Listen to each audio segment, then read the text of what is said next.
Christ Triumphant, a devotional of Ellen G. White. January 7. Our choices determine our destiny. Proverbs 16 verse 25, New Revised Standard Version.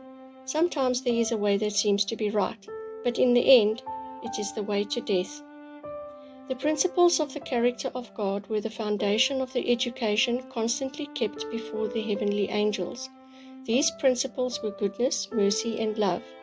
Self-evidence in light was to be recognized and freely accepted by all who occupied a position of trust and power.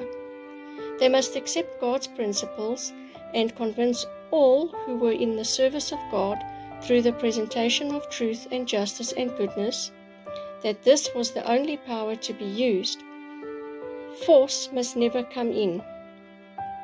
The principles are to be the great foundation of education in every administration on earth. The rules given by God are to be observed and respected in every church. God has enjoined this. His government is to be moral. Nothing is to be done by compulsion. Truth is to be the prevailing power.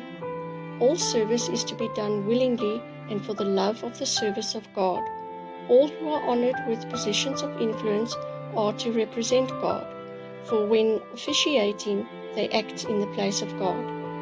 Christ's representations against the government of God and his defense of those who sided with him were a constant accusation against God.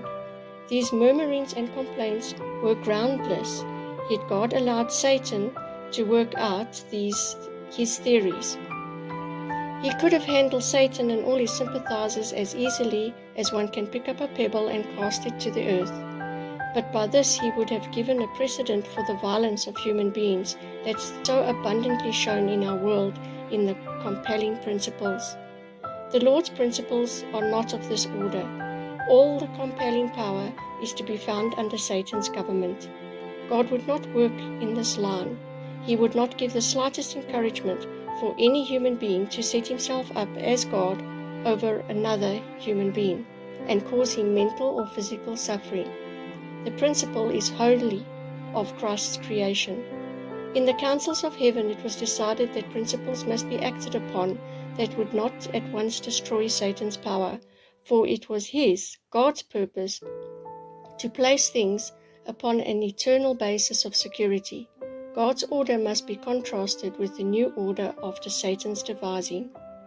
The corrupting principles of Satan's rule must be revealed. The principles of righteousness expressed in God's law must be demonstrated as unchangeable, eternal, perfect. Manuscript 57, 1896. Manuscript releases 18, 360 and 361.